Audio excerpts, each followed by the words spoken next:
আসসালামু আলাইকুম। দেখছেন এইমাত্র পাওয়া সর্বশেষ খবর। শুরুতেই জানিয়ে দিব সংবাদের শিরোনাম। চট্টগ্রামে স্বতন্ত্র প্রার্থী নির্বাচনী ক্যাম্পে আগুন। চট্টগ্রাম ১১ আসনে স্বতন্ত্র প্রার্থী ও স্থানীয় আওয়ামী লীগ নেতা জিয়ারুল হক সুমনের নির্বাচনী ক্যাম্পে আগুন দেওয়ার অভিযোগ উঠেছে নৌকার প্রার্থী এম এ লতিফের সমর্থকদের বিরুদ্ধে। এদিকে কক্সবাজার স্বতন্ত্র প্রার্থীর সমর্থকদের গাড়িতে হামলা, গাড়ি ভাঙচুর। কক্সবাজার ৩ আসনের ঈগল প্রতীকের স্বতন্ত্র প্রার্থী ব্যারিস্টার মিজান সাঈদের সমর্থকদের উপর হামলা ও নির্বাচনী গাড়ি ভাঙচুরের অভিযোগ উঠেছে নৌকার সমর্থকদের বিরুদ্ধে। এতে স্বতন্ত্র প্রার্থীর ২ জন সমর্থক আহত হয়েছে। আহতদের কক্সবাজার সদর হাসপাতালে ভর্তি করা হয়েছে। মাহিকে জুতা পেটার হুমকি, নিঃশর্ত ক্ষমা চাইলেন মাহাম। রাজশাহী ১ আসনের স্বতন্ত্র প্রার্থী চিত্রনায়িকা মাহিয়া মাহিকে নিয়ে সামাজিক যোগাযোগ মাধ্যমে আপত্তিকর মন্তব্য করেন সৈনিক লীগের নেতা মাহবুবুর রহমান মাহাম। আদালতে নিঃশর্ত ক্ষমা চেয়ে অভিযোগ থেকে মুক্তি পেয়েছেন তিনি।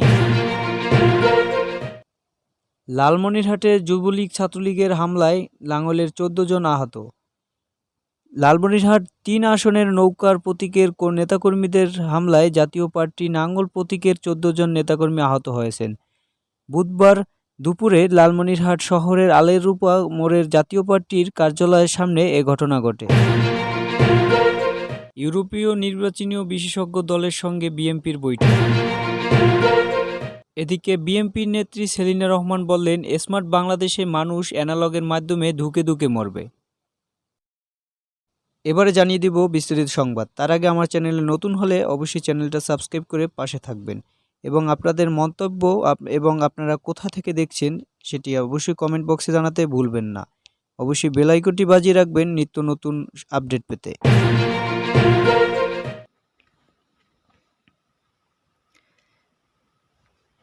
কক্সবাজারে স্বতন্ত্র প্রার্থীর সমর্থকদের উপর হামলা, গাড়ি ভাঙচুর।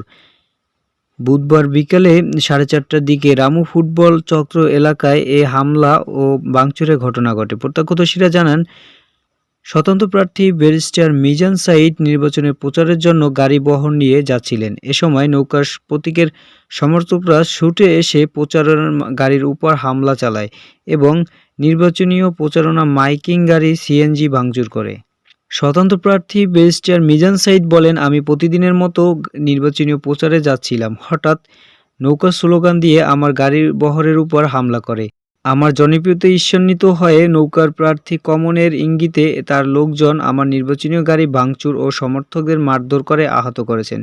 এ বিষয়ে আইনগত ব্যবস্থা নেব। রামু উপজেলার নির্বাহী কর্মকর্তা আশরাফুল হাসান বলেন, স্বতন্ত্র প্রার্থীর গাড়ি ভাঙচুর করা হয়েছে। আমরা ঘটনাস্থলে আছি। এখন কিছু বলা যাচ্ছে না।